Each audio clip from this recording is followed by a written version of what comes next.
Guia da Superleitura, como fazer resumos efetivos. Sua mente estimulada e ativa na leitura. Você abre um livro e começa a ler. Se empolga, o texto começa a fluir de um jeito natural e fluido, o assunto lhe interessa, parece até uma viagem sem sair do lugar.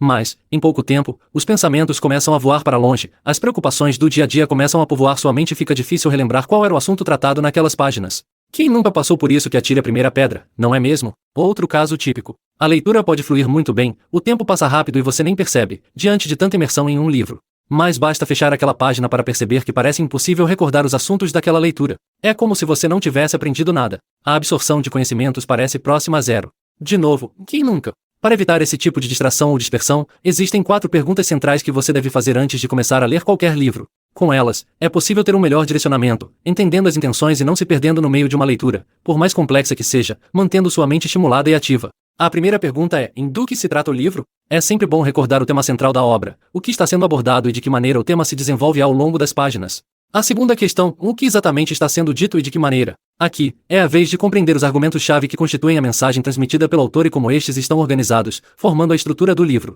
Analise como as partes da publicação se relacionam entre si. Terceiro questionamento: o livro é verdadeiro, como um todo ou em partes? Basicamente, é sua análise crítica do que leu. Ao ter mais clareza das respostas anteriores, conseguirá enxergar essa pergunta com assertividade, podendo concordar ou não com a abordagem do autor, esmiuçando sua abordagem e questionando métodos sem resvalar no mero achismo. Por fim, a pergunta: e daí, onde se quer chegar com isso? Dela, derivam mais questões. Por que o livro é importante para quem o escreveu? Também tem serventia para você? De que forma se aplica em sua vida? Terá desdobramentos práticos em seu dia a dia? Qual sua expectativa como resultado? É a partir de todos esses questionamentos que a sua leitura muda de passiva para ativa, melhorando sua atenção e memorização, permitindo um aprendizado e absorção ainda maiores. E não para por aí, tem mais. A importância da pré-leitura. Quem cultiva o hábito de leitura já passou pela experiência frustrante de se sentir atraído por um livro, selecioná-lo, começar a ler e se decepcionar. Ainda assim, vem a insistência, esperando uma virada de chave para que o texto melhore, fique mais atrativo, atenda às expectativas. Mas são horas desperdiçadas em algo que não valia tanta atenção. Por mais que possa doer o coração, o melhor a se fazer em casos como esse é deixar o livro de lado e escolher outra obra para passar os olhos. Muita gente se sente culpada com esse abandono, mas não deveria. Afinal, insistir em uma leitura ruim quebra esse bom hábito e até nos desestimula de ler outras obras de qualidade. Para evitar cair nessa armadilha, a pré-leitura é fundamental, já que ajuda a compreender quando um livro faz sentido para você. Essa tarefa é dividida em 3 partes. A primeira delas é a análise dos elementos iniciais, quando se entende qual a questão central do livro, a abordagem do autor, a aplicação teórica ou prática da obra e também sua estrutura. É mais fácil do que parece. Basta analisar calmamente o título, o subtítulo, a sinopse, e mesmo o prefácio. Aqui, já é possível entender como o livro está organizado e se ele conversa com sua busca na leitura. O segundo passo é uma análise da estrutura em si do livro. Ele é dividido em macropartes ou apenas em capítulos. Dá para ter uma noção do que será tratado em cada um deles? O que desperta sua curiosidade com mais intensidade? Consegue entender como cada parte do livro se conecta? Aqui, já é possível se aprofundar e entender o que lhe espera ali com mais propriedade. Por fim, faça um escaneamento. Folheie o livro de um jeito estruturado. É o passo final para entender se a obra realmente vai despertar seu interesse e entregar o que você está procurando. Gaste de 5 a 10 segundos em cada página, buscando os principais argumentos e trechos que resumam o conteúdo apresentado. Pronto! Em vez de apenas folhear, essas etapas de pré-leitura garantem um envolvimento prévio com o livro, permitindo, assim, entender se aquilo é o que você procura ou se é melhor ir atrás de outra obra, mais condizente com seu perfil de leitor.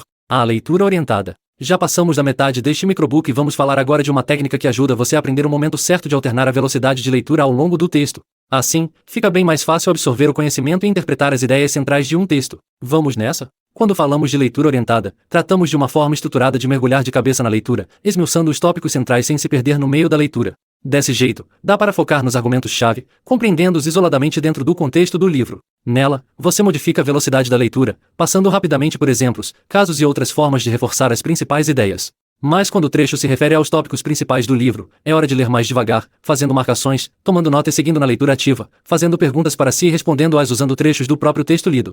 Sempre que você se depara com uma ideia-chave, é fundamental parar um pouco, se aprofundar nesse ponto e interpretá-lo de forma isolada, não só como mero item de um capítulo. Foque no entendimento pleno dos conceitos principais de uma leitura e em como ele está inserido no contexto geral da estrutura dos capítulos. Colocando a leitura orientada em prática, você tem um guia bem eficaz para extrair dali todo o conhecimento que busca ao se debruçar sobre páginas e mais páginas, dedicando a devida atenção aos pontos principais do texto. Assim, fica bem mais prazeroso ler, não é verdade? A importância da revisão estruturada. Chegamos a um tópico que fecha o ciclo da leitura efetiva. Na revisão estruturada, você precisa começar respondendo a uma pergunta básica: do que se trata o livro como um todo? Resuma essa resposta em uma frase direta e objetiva. Faça o mesmo para cada um dos capítulos da obra. Depois, escreva como eles se estruturam dentro da obra. Então, parta para uma revisão de suas marcações, tentando conectar cada argumento ao contexto geral do livro, até consolidar sua interpretação para ajudar você a dominar as ideias-chave de cada parte do livro com suas próprias palavras. Um livro só é claro quando os capítulos se relacionam entre si, formando uma unidade coerente. Como verdadeiros tijolinhos formando um castelo, sabe? É isso que a revisão estruturada faz, otimizando sua memorização de cada uma das ideias apresentadas no livro. Se ainda restaram dúvidas, não se preocupe. Tenha sempre um caderno ou bloco de notas, seja físico ou virtual. Lembre-se de que sua leitura precisa ser ativa, participativa, uma troca entre a obra publicada e a forma como você a absorve. Vá escrevendo, de seu jeito, breves resumos do livro, das partes, dos capítulos. Leia e releia suas anotações. Faça para si mesmo perguntas básicas sobre o livro e busque as respostas no que você leu. Releia suas marcações. Tente esmiuçar o que está sendo dito em cada detalhe, quais as ideias-chave por trás de cada marcação, tente interpretar as falas do autor. Assim, sua capacidade de ter uma leitura efetiva aumenta. Trate isso como um exercício. Desse jeito, ler mais será rotina, e entender o mundo a partir dos livros ficará ainda mais fácil para você.